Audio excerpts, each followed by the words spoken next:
For this problem, we'll be working with a homogeneous second order differential equation.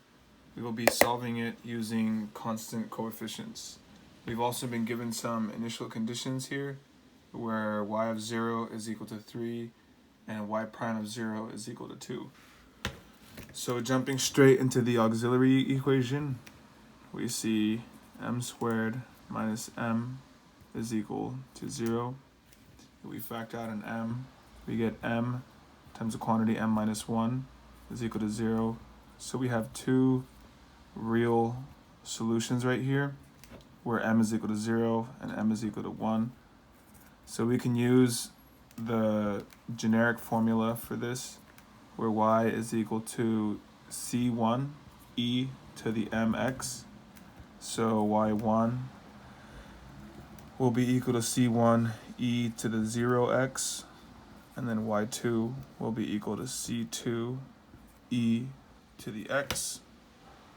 From here, we can kind of put them together and say that the solution, homogeneous solution, will be c1 plus c2 e to the x. So from here, we're going to use our initial conditions right here. So we see that we have the original function and then the derivative of the function, so of the solution. So we're going to take the derivative of this right here. So we're going to get that will become 0, then this will just become c2 e to the x. So y of 0 is equal to c1 plus c2 e to the 0, which is all equal to 3. So we see c1 plus c2 is equal to 3.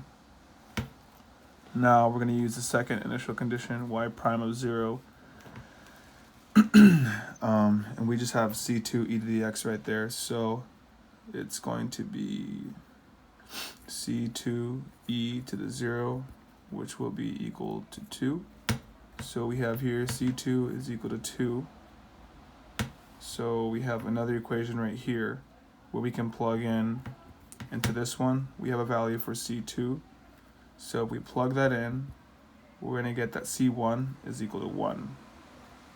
So coming back here for the particular solution, we see that y is equal to, for c1, plug in the value. So we have 1 plus, and then c2, 2e to the x. And this is the solution.